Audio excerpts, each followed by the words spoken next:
Hello सभी student, ध्यान से पढ़ाई कर रहे हैं वो करते रहेंगे। हमने जस्ट पिछली क्लास में एक्सपेंशन वर्क का डेरिवेशन किया था। एक्सपेंशन वर्क का डेरिवेशन किया था और उसमें ये भी बताया था कि आईयूपीएससी पद्धति के अनुसार एक्सपेंशन वर्क को ऋणात्मक माना गया है, जबकि कंप्रेशन वर्क को धनात्मक माना गया है। पिछली क्लास में हमने जो लास्ट जो समीकरण थी हमारे पास में वो W बराबर माइनस पी डी D1 से D2, यहाँ तक हमने कर लिया था। यहाँ तक हमने कर लिया था। अब हम इसमें कुछ कंडीशन अप्लाई करेंगे। तो कंडीशन फर्स्ट हम ले रहे हैं कि अगर इस समीकरण में जो दाब है, प्रेशर है, वो कांस्टेंट रखा जाए, दाब को इस तरह रखा जाए, तो समीकरण का रूप क्या होगा? W बराबर माइनस पी V1 से V2 और D।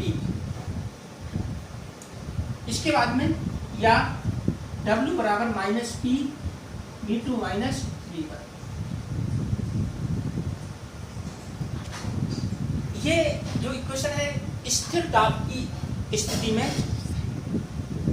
तंत्र द्वारा किए गए कार्य की समीकरण को प्रदर्शित करती है। तंत्र द्वारा किए गए कार्य की समीकरण को प्रदर्शित करती है। दूसरी कंडीशन हम ले रहे हैं जब वॉल्यूम कांस्टेंट हो, तो V बराबर कांस्टेंट, तो dV बराबर 0। समीकरण से W बराबर माइनस V1 से V2 P0, तो W बराबर 0,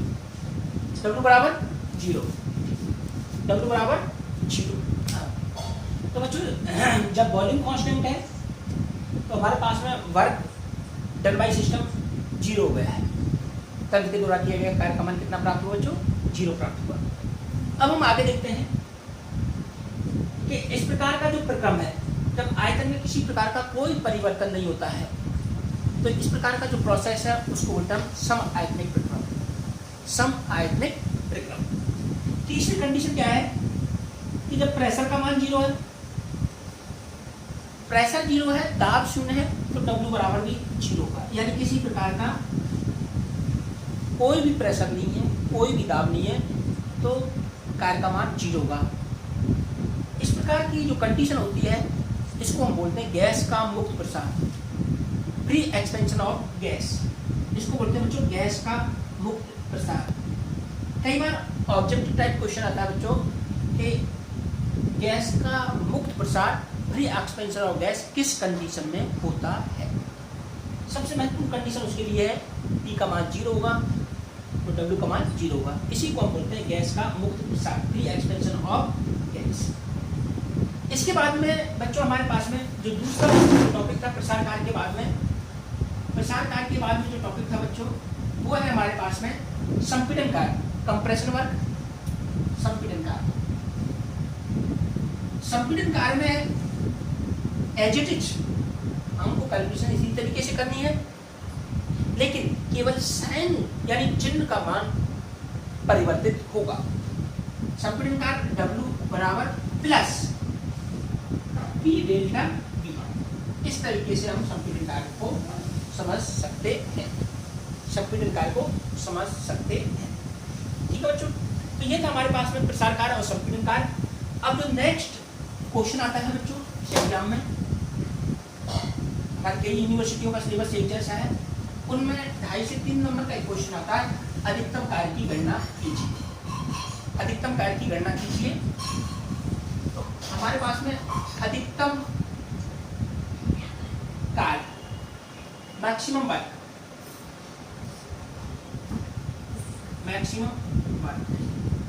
एक और कंडीशन बच्चों, इसको उत्क्रमणीयता की कंडीशन के लिए भी इसको लागू कर सकते हैं, या उत्क्रमणीयता,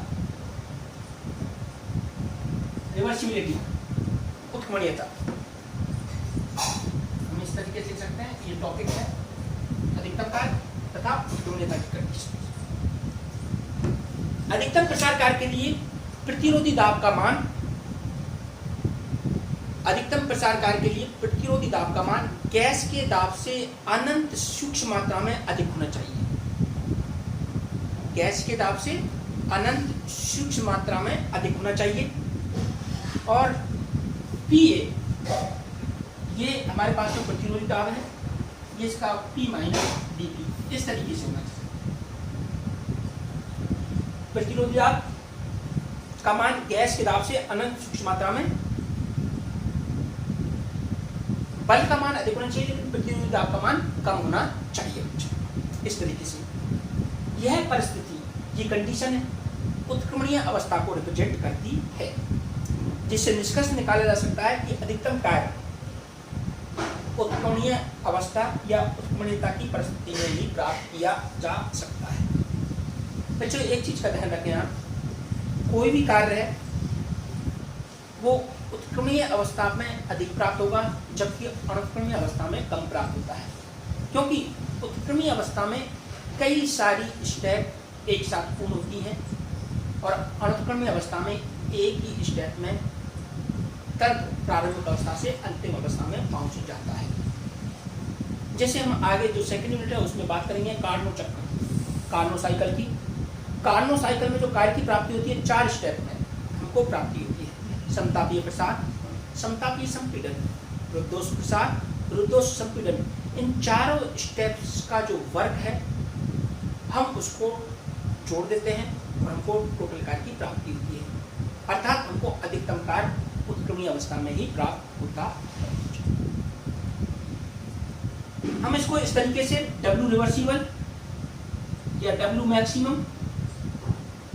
बराबर माइनस PdV, V1 से V2, इस तरीके से हम इसकी कैलकुलेशन स्टार्ट करते हैं।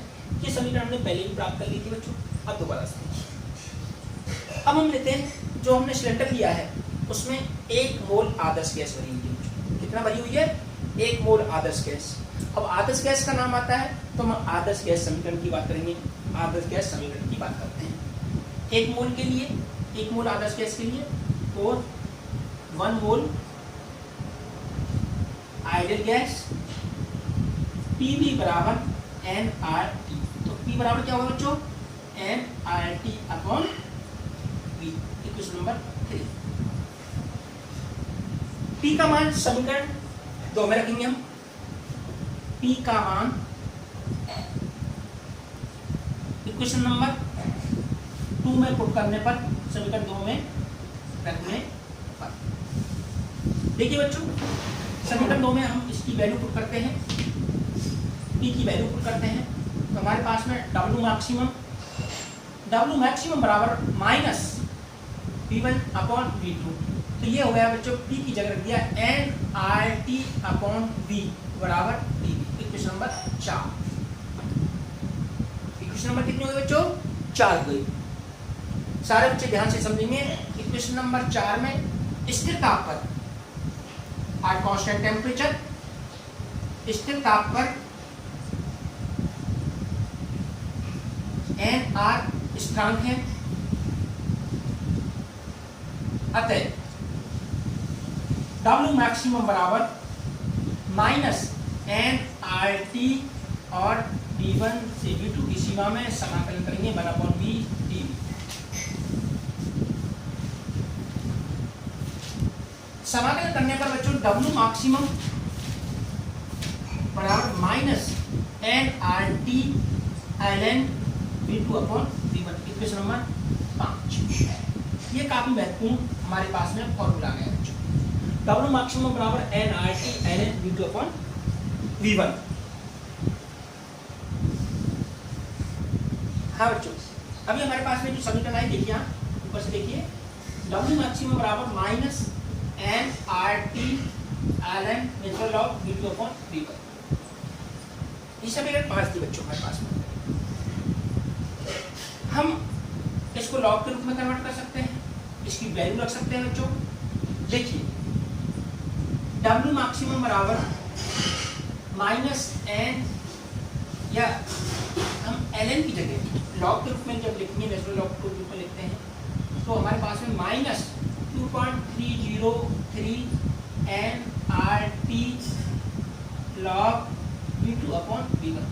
ये हमारे पास में एक best formula, best equation for numerical solution के लिए आ चुकी है बच्चों। Question number 6। इस समीकरण से हम आसानी से न्यूमेरिकल कर सकते हैं। हमको V2 अपॉन V1 का मान दिया जाएगा, मोल दिए जाएंगे, R का मान हम गैस कांस्टेंट का मान जानते हैं, और टेम्परेचर का मान भी दिया जाएगा। ओके, अगर हमको कोई गैसीय तंत्र के लिए दाब दिया जाए, दाब के रूप में इस समीकरण को किस तरीके से सॉल्व कर सकते हैं, क्योंकि ये समीकरण आयतन के रूप में देखी जा रही है या दिखाई दे रही है। हम वही, हमारे पास में 1 मोल आदर्श गैस के लिए, 1 मोल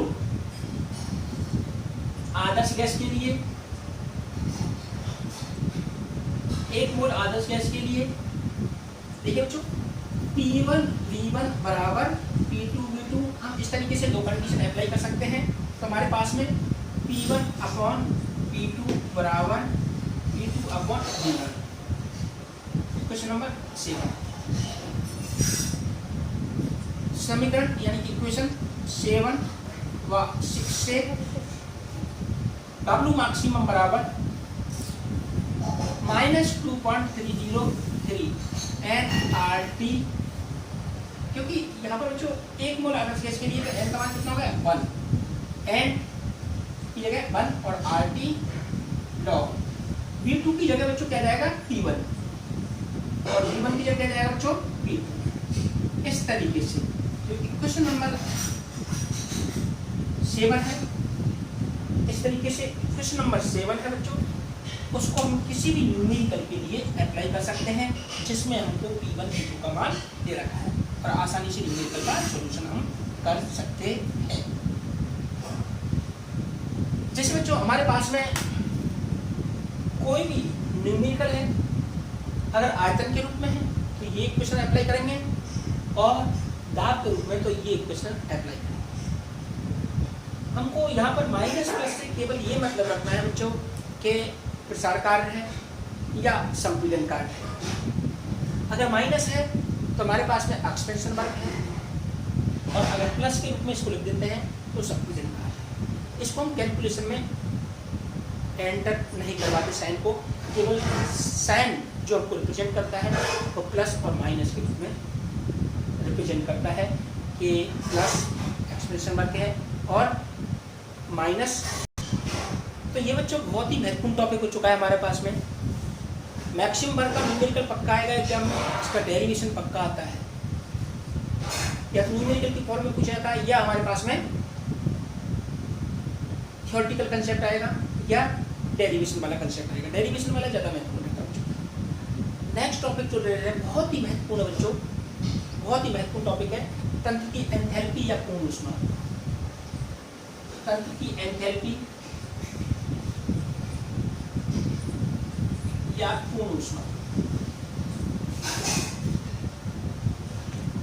एंथैल्पी ऑफ सिस्टम और heat of complete system. Enthalpy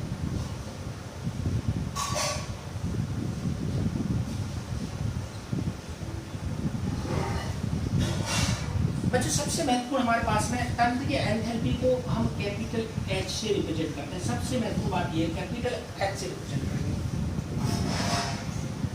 अब स्थिर दाब पर संपन्न होने वाला या किसी प्रक्रम में स्थिर दाब पर प्रयुक्त होने वाला ऊष्मागतिकी फलन, प्रयुक्त होने वाला ऊष्मागतिकी फलन एंथैल्पी के रूप में जाना जाता है। प्रयुक्त होने वाला ऊष्मागतिकी फलन एंथैल्पी के रूप में जाना जाता है। एंथैल्पी एक अवस्था फलन है। एंथैल्पी एक अवस्था फलन है। ये तंत्र की प्रारंभिक अवस्था और अंतिम अवस्था पर निर्भर करता है, उस पथ पर निर्भर नहीं करता जिस पथ से तंत्र प्रारंभिक अवस्था से अंतिम अवस्था में पहुंचा। इसको अंग्रेजी वर्णमाला के कैपिटल H द्वारा रिप्रेजेंट किया जाता है। कैपिटल तो